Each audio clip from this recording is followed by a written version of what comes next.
Welcome to Dehamrita YouTube channel. Please subscribe, like and share.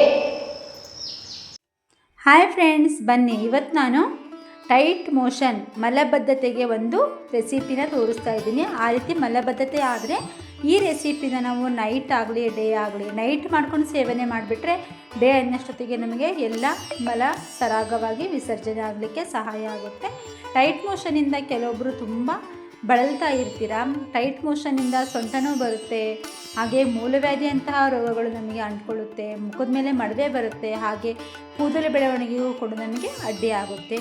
ಈ ರೆಸಿಪಿನ ಅಥವಾ ಈ ಪಲ್ಯನ ಮಾಡಿಕೊಂಡು ನಾವು ಸೇವನೆ ಮಾಡೋದ್ರಿಂದ ಏನಾಗುತ್ತೆ, ನಮಗೆ ಬೇದಿ ಸರಳವಾಗಲಿಕ್ಕೆ ಸಹಾಯ ಆಗುತ್ತೆ.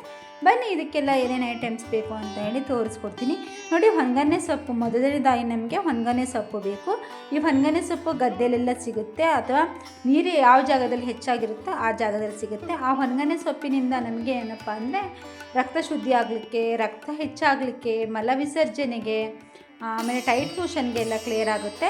ಹಾಗೆ ಬಂದ್ಬಿಟ್ಟು ಬೆಂಡೆಕಾಯಿ ನೋಡಿ, ನಾನಿವಾಗ ಒಂದು ಪ್ಯಾನ್ಗೆ ಬಂದುಬಿಟ್ಟು ಜೀರಿಗೆ, ಸ್ವಲ್ಪ ಎಣ್ಣೆ, ಜೀರಿಗೆ, ಸಾಸಿವೆ, ಕರಿಬೇವಿನ ಸೊಪ್ಪು, ಕೊತ್ತಂಬರಿ ಸೊಪ್ಪು, ಹಾಗೆ ಟೊಮೊಟೊ, ಹೆಚ್ಚಿದಂತಹ ಈರುಳ್ಳಿ ಇವೆಲ್ಲವನ್ನು ಹಾಕಿಬಿಟ್ಟು ಒಂದು ಸ್ವಲ್ಪ ನಾವು ಎಣ್ಣೆಯಲ್ಲಿ ಬಾಡಿಸ್ಕೊಂಡು ಬಿಡೋಣ.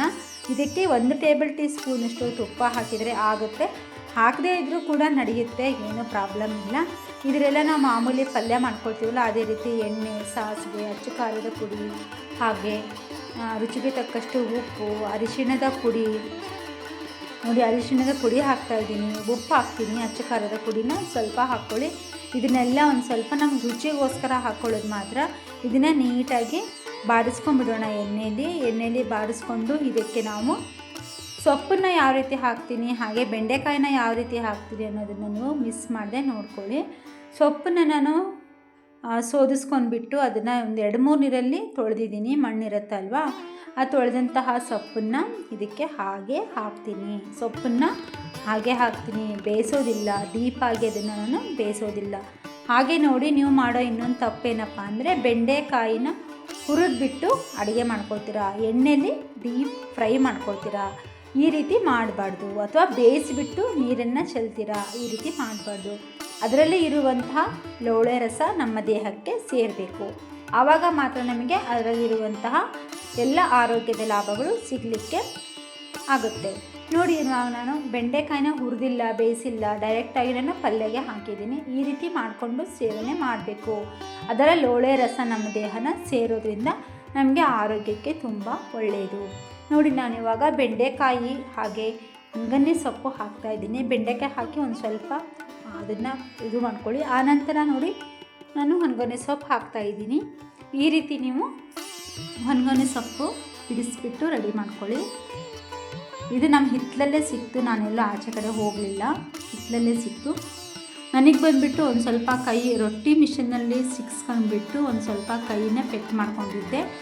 ಆ ಕಾರಣಕ್ಕೆ ನನಗೆ ಮಾತ್ರೆಗಳು ತೊಗೊಂಡೆ, ನೋವಿನ ಮಾತ್ರೆಗಳು ತೊಗೊಂಡ ಕಾರಣಕ್ಕೆ ನನಗೆ ಒಂದು ಸ್ವಲ್ಪ ಬೇದಿ ಸರಳ ಆಗಲಿಕ್ಕೆ ತೊಂದರೆ ಆಯಿತು. ಆವಾಗ ನಾನು ಇದನ್ನು ಮಾಡ್ಕೊಂಡ್ಬಿಟ್ಟು ಈ ರೆಸಿಪಿನ ಮಾಡಿ ಕಂಟಿನ್ಯೂ 2 ದಿನ ಸೇವನೆ ಮಾಡಿದೆ. ನನಗೆ ಆ ಪ್ರಾಬ್ಲಮ್ ದೂರ ಆಯಿತು. ಇದೇ ರೀತಿ ನಿಮಗೆ ಹಲವಾರು ಟಿಪ್ಸ್ಗಳು ನಮ್ಮ ಯೂಟ್ಯೂಬ್ ಚಾನಲಲ್ಲಿ ಲಭ್ಯ ಇದೆ. ದಯವಿಟ್ಟು ಚಾನಲ್ನ ಸಬ್ಸ್ಕ್ರೈಬ್ ಮಾಡಿ ನೋಡಿ. ಹಾಗೆ ಮುಟ್ಟಿದರೆ ಮುನಿ, ನಾಟ್ ಟಚ್ ಮೀ, ಈ ಗಿಡನ ತಂದುಬಿಟ್ಟು ಇದರ ಕಾಂಡ ಮತ್ತು ಬೇರು ಸಮೇತ ಕಿತ್ಕೊಂಡು ಬಂದುಬಿಟ್ಟು ಈ ರೀತಿ ಕಾಂಡ ಮತ್ತು ಬೇರೆದು 3-4 ದಿವಸದ ಹಿಂದಿಂದು ಇದನ್ನು ಈ ರೀತಿ ತೆಗೆದುಬಿಟ್ಟು ಇದನ್ನು ಚೆನ್ನಾಗಿ ಕುಟ್ಟಿ, ಸ್ವಲ್ಪ ಸ್ವಲ್ಪ ಕುಟ್ಟಿದ್ರೆ ಸಾಕು, ಬೆಳ್ಳುಳ್ಳಿ ಕುಟ್ತೀವಲ್ಲ ಆ ರೀತಿ ಕುಟ್ಬಿಟ್ಟು ಕುದಿಯೋ ನೀರಿಗೆ ಹಾಕಿಬಿಟ್ಟು ಅರ್ಧ ಚೊಂಬಿರೋ ನೀರು ಅರ್ಧ ಚೊಂಬಿಗೆ ರಿಡ್ಯೂಸ್ ಆಗಬೇಕು. ಆ ನೀರನ್ನು ನಾವು ಕೆಂಪು ಕಲ್ಲು ಸಕ್ಕರೆ ಜೊತೆಗೆ ಸೇವನೆ ಮಾಡೋದ್ರಿಂದ ನಮಗೆ ಮೋಷನ್ ಪ್ರಾಬ್ಲಮ್ ಕ್ಲಿಯರ್ ಆಗುತ್ತೆ.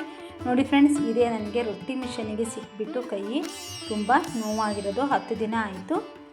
ಈ ಕಾರಣಕ್ಕೆ ನನಗೆ ನೋವಿನ ಮಾತ್ರೆ ತೊಗೊಂಡು ಪ್ರಾಬ್ಲಮ್ ಆಗಿತ್ತು. ಆವಾಗ ನಾನು ಈ ಕಷಾಯ ಹಾಗೆ ಈ ರೆಸಿಪಿನ ಮಾಡಿಕೊಂಡು ಸೇವನೆ ಮಾಡಿದೆ.